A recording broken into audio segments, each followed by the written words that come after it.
본문 말씀을 받들어서 생의 고뇌와 절망 앞에서도 희망을 보고 희망을 말하고 희망을 노래했던 한 위대한 하나님의 사람을 여러분들께 증거해 드리려고 합니다. 그 사람은 바로 사도 바울입니다. 그는 죽음 앞에서도 희망을 볼 수 있었고 죽은 사람 앞에서도 희망을 말할 수 있었고 배고픔과 절망과 수없는 위험 앞에서도 희망을 보고 희망을 말했던 사람입니다. 그런 그의 삶의 결과가 실로 위대했습니다. 그가 남긴 영적 유산들은 우리들 기독교사의 그 어떤 사람이나 그 어떤 사도들과도 비교가 안 될 만큼 찬란한 업적들입니다. 그가 어떤 사람이었기에 그렇게 절망을 이기고 죽은 자 앞에서도 희망을 말할 수 있었을까요? 그것은 희망을 보는 세 가지 관점이 바울 사도에게 있었어요. 관점이라고 한 말은 어떤 사물이나 현상에 대해서 생각하는 태도나 견지하는 시각 또는 뷰, 그 시야를 말하죠. 그러한 세 가지 관점이나 그 시야가 그를 그렇게 절망 앞에서도 희망을 볼 수 있게 했고 희망을 말하고 희망을 노래하는 사람으로 만들었던 것입니다. 오늘은 새해를 시작하는 첫 주일입니다. 새해는 밝았지만 코로나 전국으로 여전히 세상은 우리를 무겁게 하고 암울하게 하고 절망스럽게 합니다. 어떻게 올 한 해를 살아가야 할지 걱정이 되지 않을 수 없고 저는 목사로서 어떻게 올 한 해를 이끌어갈까 참 걱정이 되지 않을 수가 없어요. 어떻게 이기고 어떻게 살아가야 할까요? 저는 오늘 말씀을 받들어서 그 비결을 여러분들께 말씀드리려고 하는 것입니다. 결론부터 말씀드리자면 사도 바울처럼 그 세 가지 관점이나 그 세 가지 시야를 통해서 살면 됩니다. 그럴 때 새해가 희망의 한 해가 될 줄로 믿습니다.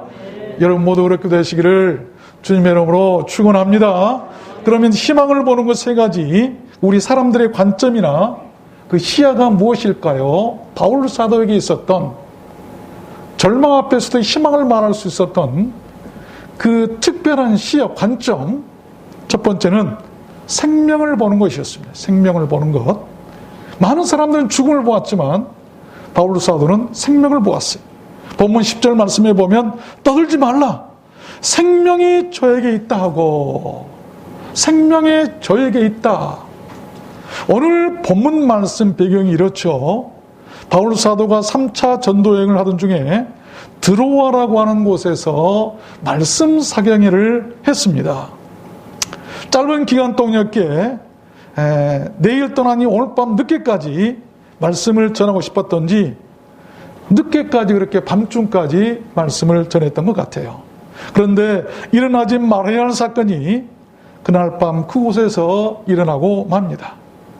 말씀을 듣던 사람 중에 유두고라고 하는 청년이 3층 누각에 걸터 앉아서 졸면서 듣다가 떨어져 죽고 만 것이죠. 큰 낭패였고 큰 사건이 아닐 수가 없었습니다. 한번 생각해 봅시다. 만약에 지금 교회에서 그런 일이 일어났다면 어떻게 되었을까요?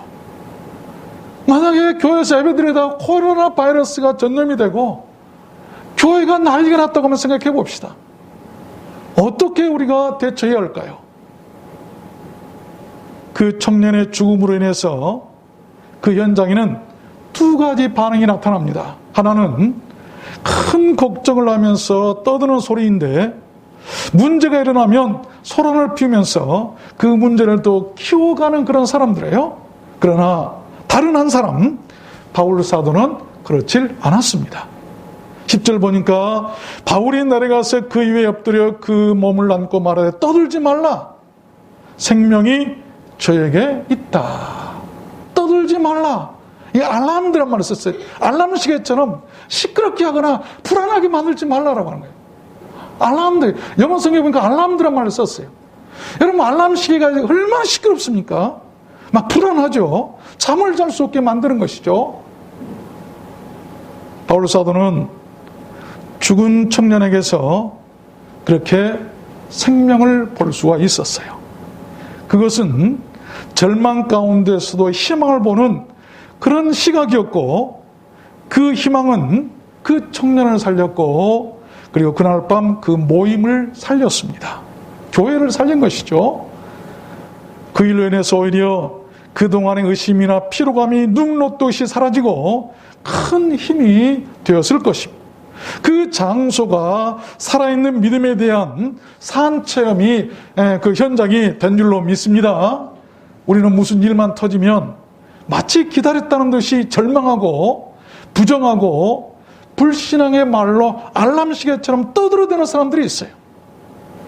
그런 사람들이 있는 곳에는 항상 시끄러울 뿐입니다. 그러나 그와 반대로 그 어떤 심각한 문제가 발생해도 항상 조용하고 긍정적이고 신앙적인 말을 하는 사람들이 있어요. 그런 사람들이 있는 곳은 항상 희망적인 것을 볼 수가 있습니다. 여러분, 생명을 보는 사람들이 되시기를 바랍니다. 절망을 보지 말고 생명을 보십시오. 생명은 불씨와도 같은 거예요. 생명을 볼 수 있는 사람은 죽은 사람 앞에서도 그렇게 희망을 말할 수 있고, 그 희망의 말은 죽은 것들까지도 살리게 되었다는 것입니다. 교회를 살리려면 희망이 있어야 돼요. 링컨은 이런 말을 했어요. 부정적인 사람은 모든 기회 중에도 항상 어려움만 찾아내고, 긍정적인 사람은 모든 난관 중에도 항상 기회를 찾아낸다. 참 멋진 말이에요. 그러한 시각이 그를 미국 역사상 가장 존경받는 위대한 지도자로 만들었던 것 아니겠습니까? 리더의 자질 중에 그 첫 번째 덕목이 있다고 한다면 그것이 바로 긍정이에요. 긍정. 두 번째입니다. 희망을 보는 그 관점은 무엇이었는가? 바울 사도의 희망을 보았던 그 관점, 두 번째는 내 편을 보는 것이다. 내 편. 사도행전 27장 23절을 보면 나의 속한 바, 곧 나의 섬기는 하나님의 사자가 어젯밤에 beside me, 내 곁에 서서 말하되, 내 편에 서서 말하되라고 한 말이에요. 바울아, 두려워 말라. 네가 가이사 앞에 서야 하겠고 또 하나님께서 너와 함께 행선하는 자를 다 네게 주셨다 했으니 그러므로 여러분이 안심하라. 나는 내게 말씀하신 그대로 되리라고 하나님을 믿노라. 사도 바울은 다른 제수들과 함께 로마로 배를 타고 이송 중에 있었습니다. 바다 한가운데서 배가 풍랑을 만나서 파손되고 다 죽게 되었어요. 여름날 동안 해와 별이 보이지 않았습니다. 풍랑은 계속되고 구원의 여망이 없다, 살 소망이 끊어졌다고 성경은 기록하고 있어요. 여러 사람이 오래 먹지를 못하고 지쳤어요. 급기야 일부는 차라리 살든지 죽든지 바다에 뛰어내린 것이 낫겠다. 그러나 바울 사도는 그러한 곤란 중에도 자기 곁에 계신 하나님을 볼 수 있었고, 말씀하신 그대로 되리라고 하는 그 말씀을 믿음으로 절망 앞에서 희망을 말할 수가 있어서 안심하라, 걱정하지 마라. 그 희망의 말이 배가 파손돼서 죽음 앞에 떨고 있던 모든 사람을 살리고 구원하게 된 줄로 믿습니다. 교회를 살리는 길이 바로 그 길. 특별히 지금 코로나 바이러스의 풍랑을 만난 우리 교회나 이 민족이 살 수 있는 길은 희망을 말할 수가 있어요. 희망을 볼 수가 있어야 돼요. 그렇게 말할 수 있었던 비결이 무엇이었습니까? 바로 자기 곁에 서 있는 그런 자기 편을 볼 수 있었던 것. 하나님의 사자가 어젯밤에 내 곁에 서서 말하되, 하나님의 사자가 내 편에 계셨다고 한 말이에요. 그렇습니다. 내가 어려움을 당할 때 내 곁에, 내 가까이에 서서 나를 돕는 생애 파트너를 볼 수 있는 사람은 항상 희망을 말할 수가 있어요. 다시 말하면 나보다 힘이 있고 나보다 능력이 있고 나를 도와줄 수 있는 진정한 사람을 볼 수 있고 만난 사람은 절망이 아니라 희망을 말할 수 있다고 하는 거예요. 우리가 만나야 할 사람, 내 편에 계신 분이 누군가를 아는 사람, 그런 사람이 돼야 희망을 말할 수가 있는 것이죠. 여러분, 내가 어려움을 당할 때 큰 바람 불고 풍랑이 일던 밤에 바울처럼 됐다고 한번 생각해 봅시다. 바울은 자기 곁에 서 있는 사람, 자기 편에 서 있는 하나님의 천사를 보고 그렇게 힘을 얻을 수가 있었어요. 열왕기하 6장에 보면 엘리사 얘기가 나오죠. 도단성에 아람 군대가 와서 삥 둘렀습니다. 이 엘리사의 종이 나가보니까 군인들이 삥 둘러섰는데 다 죽게 생겼어요. 아이고 주인님, 아이고 선지자여, 어떻게 합니까? 다 죽겠어. 다 우리를 지금 삥 둘러섰어요. 그때 엘리사가 한 위대한 말이 나오죠. 두려워 말라. 우리와 함께한 자가 저와 함께한 자보다 많다. 걱정하지 말아라. 우리 편에 있는 사람이 저들 편에 있는 사람보다 더 훨씬 많다고 하는, 여러분, 그런 믿음이 있을 때 희망을 볼 수 있었던 것, 희망을 말할 수 있었던 것 아니겠습니까? 출애굽기 14장에도 보면 이스라엘 백성들이 출애굽에서 광야길을 걸어갈 때 뒤에서 애국 군대가 쫓아옵니다. 그때 이 이스라엘 백성들이 뭐라고 합니까? 모세여, 당신이 우리가 애굽의 매장지 우리를 묻을 곳이 없어서 여기까지 데리고 나와서 이 광야에서 죽게 만듭니까? 그랬을 때 이 하나님의 사람 모세가 뭐라고 얘기합니까? 모세가 백성이 이르되 너희는 두려워 말고 가만히 있어서 여호와께서 오늘날 너희를 위하여 행하시는 구원을 보라. 내 편에 계신, 우리 편에 계신 하나님을 보라는 거였습니다. 그 희망의 말이 위기를 극복하고 두려움에 떨던 백성들로 홍해를 건널 수 있게 했던 것입니다. 위대한 사람 다윗도 시편에 보면 이런 말씀을 했어요. 118편에 보면 여호와는 내 편이시라. 내게 두려움이 없나니 사람이 내게 어찌할꼬. 여호와께서 내 편이 되사 나를 돕는 자 중에 계시니 내가 죽지 않고 살리라. 또 124편에도 보면 사람들이 우리를 치러 일어날 때 여호와께서 우리 편에 계시지 아니하셨다면 그때 저희가 우리를 산채로 삼켰을 것이다. 하나님이 우리 편에 계시면 우리 죽지 않습니다. 교회 결코 허물어지지 않을 줄로 믿습니다. 또 시편 16편에도 보면 내가 여호와를 항상 내 앞에 모시며 그가 내 우편에 계심으로 내가 요동치 아니하리로다. 내 편에 계시면 우리가 요동하지 않을 수 있어요. 시편 121편에도 여호와께서 네 우편에서 네 그늘이 되시나니 낮에가 너를 상치 아니하며 밤의 달도 너를 해치 아니하리로다. 여호와께서 너를 지켜 모든 환난을 면케하시며 네 영혼을 지키시리로다. 여호와께서 너의 출입을 지금부터 영원까지 지키시리로다. 하나님이 우리 편에 계시면, 우리의 출입을 지켜주시면 코로나 바이러스도 이기고 모든 환난을 이기게 될 줄로 믿습니다. 올해 그런 은혜가 하나님이 우리 교회 편이 되어주시고 하나님이 내 편이 되어주셔서 모두 다 희망을 말하고 그 희망으로 승리하는 한 해가 되었으면 좋겠습니다. 마지막 세 번째입니다. 희망을 보는 그 관점이 뭐였는가? 세 번째는 로마서 7장에 보면 오라 나는 권고한 사람이로다. 이 사망의 몸에서 누가 나를 건져내랴? 우리 주 예수 그리스도로 말미암아 하나님께 감사하리로다. 세 번째, 그 바울이 희망을 말할 수 있었던, 절망 가운데서도 희망을 노래할 수 있었던 그 관점은, 그가 보았던 믿음의 시야는 자신을 보는 것이다. 자신을 보는 것. 나는 누군가? 나는 권고한 사람이다. 이 권고하다라고 하는 말은 아주 곤란스럽고 괴롭고 많은 고통을 맛본다는 그런 말이에요. 그랬습니다. 사도 바울은 자신의 실존을 그렇게 볼 수가 있었습니다. 자신의 몸을 죽은 몸, 절망의 몸, 사망의 몸으로 느낄 수가 있었다는 것입니다.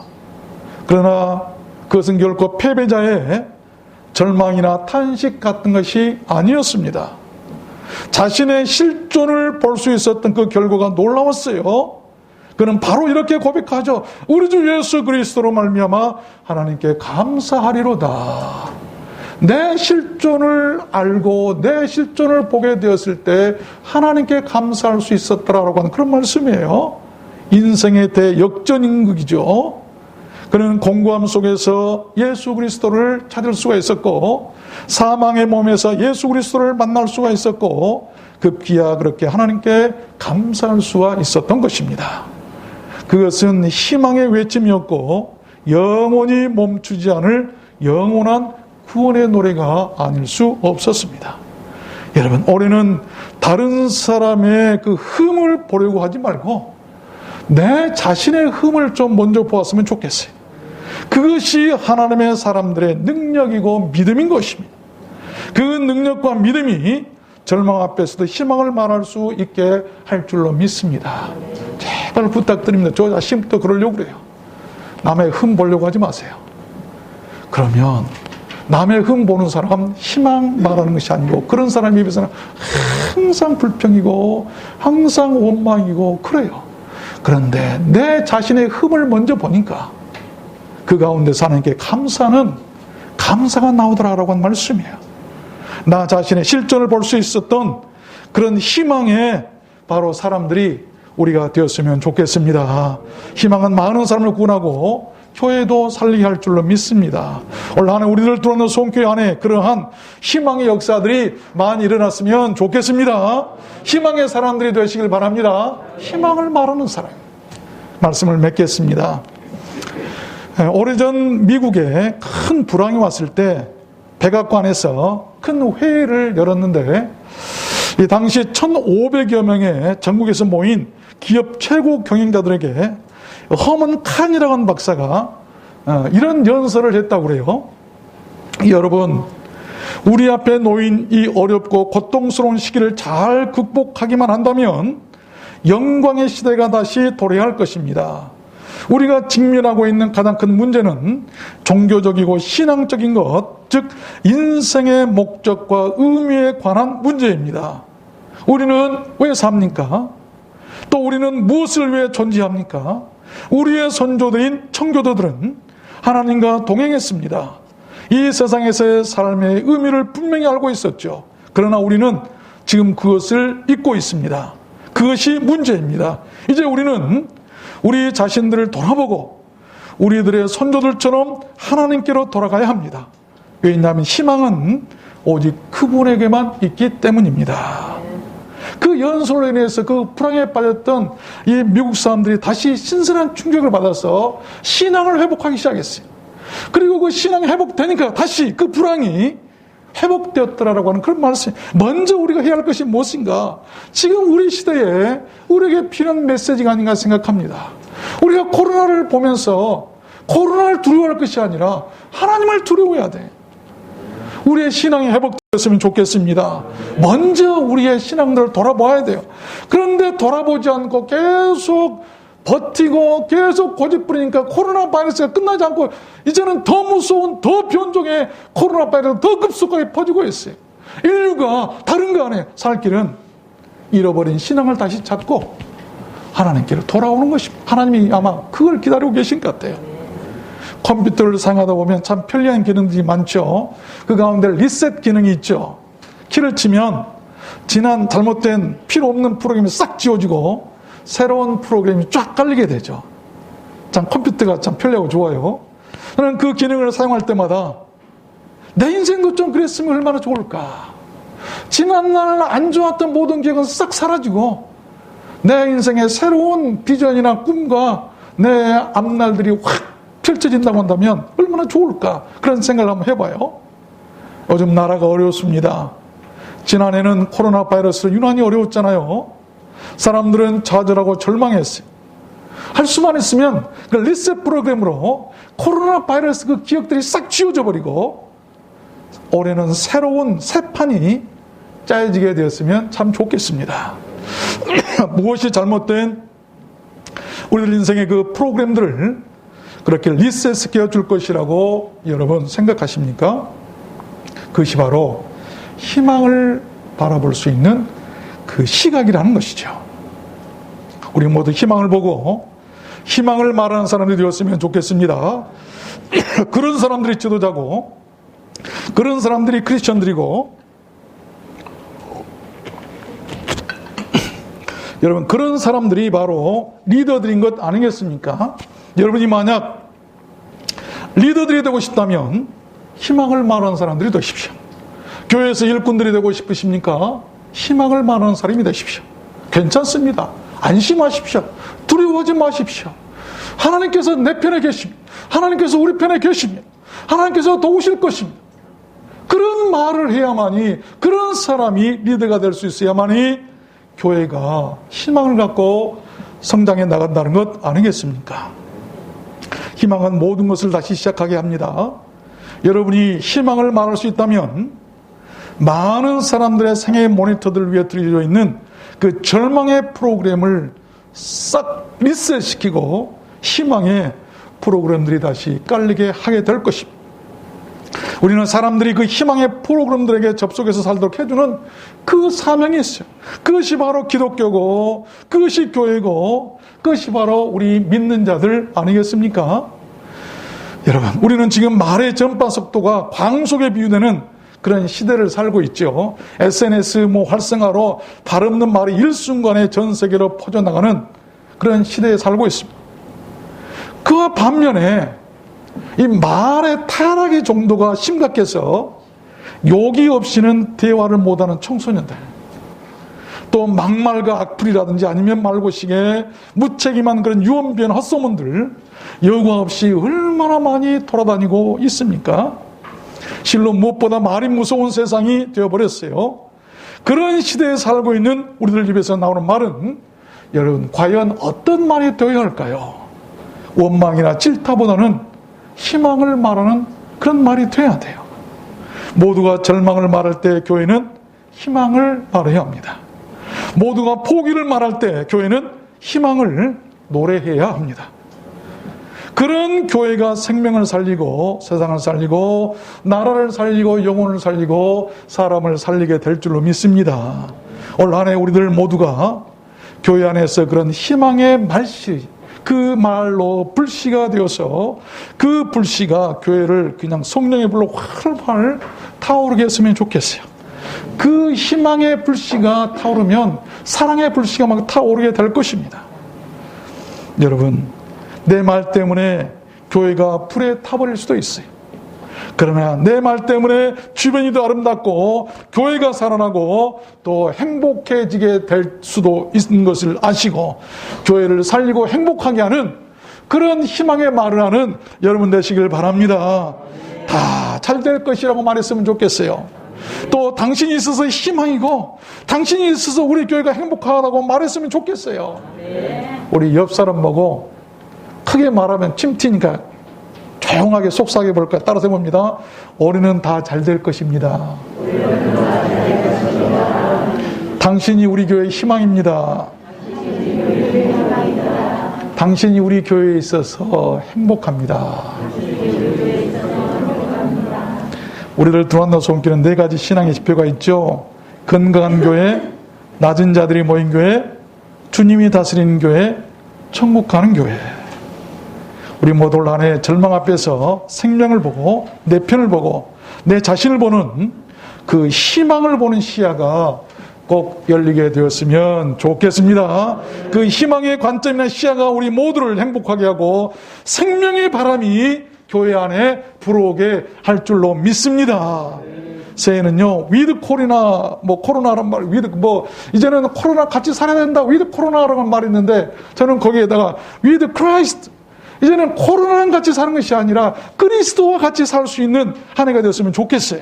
아멘. 오늘 여러분께서 그 희망을 여러분 말할 수 있게 된 사람으로 거듭나고 변화된다면 올 한 해가 절망의 한 해가 아니라 축복의 한 해가 될 줄로 믿습니다.